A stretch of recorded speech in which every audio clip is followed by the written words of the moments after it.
Salam sejahtera Malaysia, denyut nadi suara rakyat bergema di channel ini. Saya nak gelak dululah.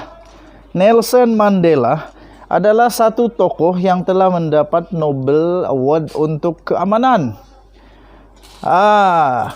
Selain daripada itu, tuan-tuan dan puan-puan, Nelson Mandela adalah seorang pejuang kepada satu sistem yang disebut demokrasi. Dan akhirnya beliau dipenjara. Selepas dipenjara, beliau telah menjadi hero dan menjadi satu ikon legenda untuk dunia. Baru-baru ini, anak Najib Razak mengatakan bahwa Najib Razak dia samakan dengan Nelson Mandela. Saya ketawa, kenapa? Saya tidak fikir ada persamaan di antara Mandela dan Najib Razak. Satu saja persamaan adalah Mandela masuk penjara, Najib Razak pun masuk penjara. Tapi persamaan lain tidak ada. Perbezaannya banyak. Perbezaan yang pertama, Najib Razak dikenakan penjara kerana beliau telah mengambil wang yang tidak sepatutnya bukan milik dia.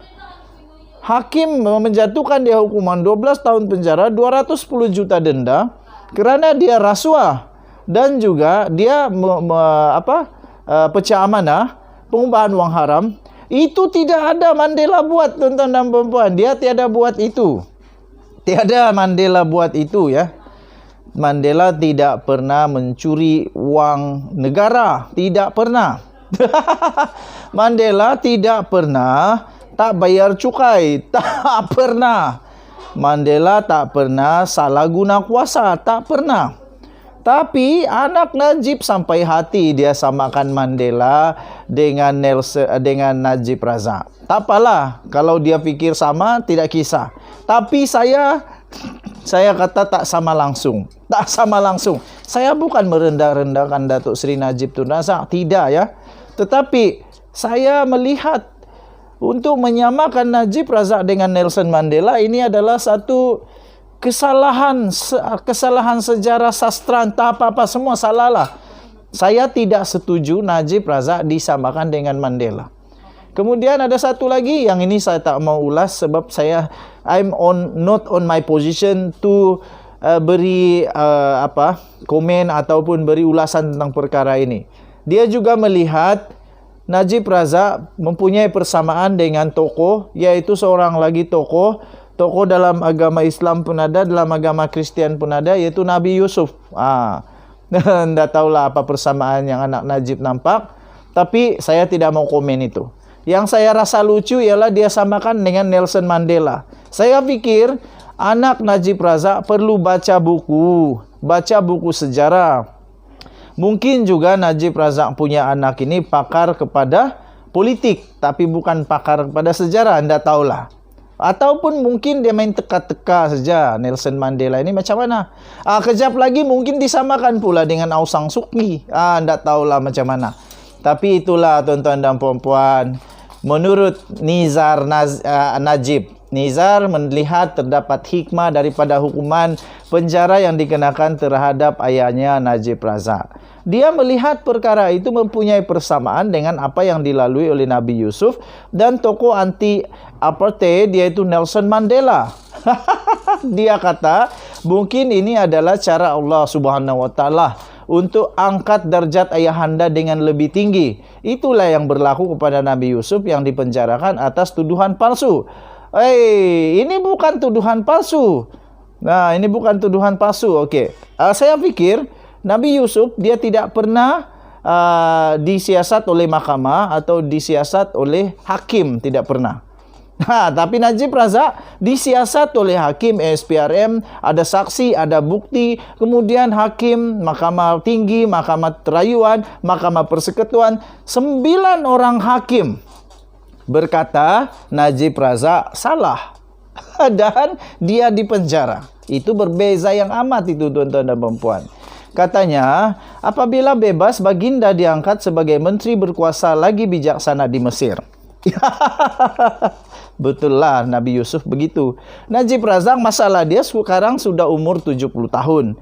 Nanti dia sudah kena 12 tahun, dia akan keluar 72 tahun. Kemudian 1MDB, kalau dia kena lagi 10 tahun, berapa tahun? Kalau dia kena lagi satu lagi 1MDB, berapa tahun? Dia mampu lagi kah? Belum nyanyuk lagi kah setelah dia keluar dari penjara? Tidak apalah. Itu yang berlaku kepada Nelson Mandela yang menentang dasar apartheid. Apabila bebas, beliau diangkat sebagai Presiden Afrika Selatan yang berjaya menyatu padukan orang kulit putih dan bangsa Afrika, kata Nizar Najib. Kemudian dia kata lagi,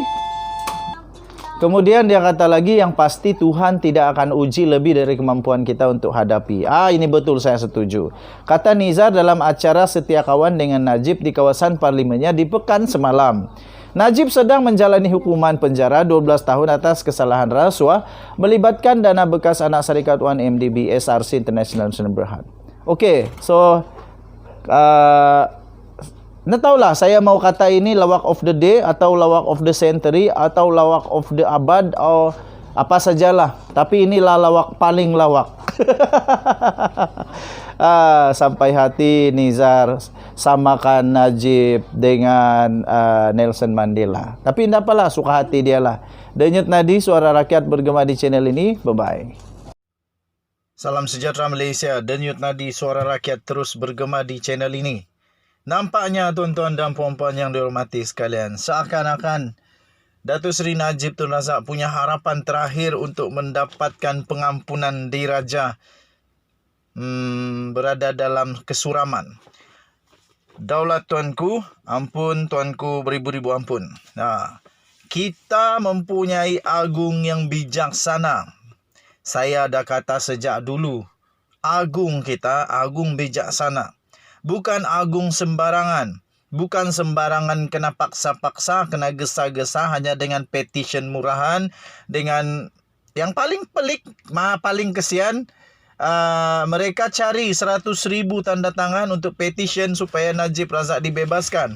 Alih-alih lebih 150,000 petition sudah ditandatangan, tidak mau supaya Najib dibebaskan, diampuni. Dan terbaru ini tuan-tuan dan perempuan daripada BH Online. Adakah ini persoalannya, adakah ini tandanya bahawa Najib Razak memang tak ada harapan untuk dapat pengampunan awal? Kecuali nanti kalau dia berkelakuan baik, dapat parole dan sebagainya, mungkinlah. Tapi terbaru ini BH Online daripada Yang Agung, daripada Seri Paduka Baginda yang di-Pertuan Agong. Akhirnya Seri Paduka Baginda yang di-Pertuan Agong buka mulut. Dan dalam kenyataan terbaru ini, Baginda berkata kuasa menghukum dan pengampunan tidak wajar digunakan sewenang-wenangnya, kata Seri Paduka Baginda yang di-Pertuan Agong. Ini pasti akan membuatkan ramai orang makin panas. Rosmah Mansur memang makin geli, makin geli-geli sekarang. Sebab nampaknya Najib tak akan dapat sewenang-wenangnya lah. Okey. Seri Paduka Baginda yang di-Pertuan Agong Al-Sultan Abdullah Riayatuddin Al-Mustafa Billah Shah bertitah, kuasa menghukum dan memberi pengampunan tidak wajar digunakan dengan sewenang-wenangnya kerana ia bakal dipertanggungjawabkan kelak di hari kemudian. Baginda bertitah undang-undang yang tidak dilaksanakan secara konsisten dan adil akan menjurus kepada penindasan dan kezaliman dalam sistem pemerintahan. Kata Baginda, titah Baginda dalam kenyataan itu, ketidakadilan undang-undang juga akan menyebabkan pihak yang lemah menjadi mangsa kepada pihak yang memiliki kuasa. Titah Baginda lagi, keadilan tidak akan tercapai jika undang-undang tidak dilaksanakan secara konsisten dan adil. Kerana falsafah di sebalik pengubalan sesuatu undang-undang sudah ternoda.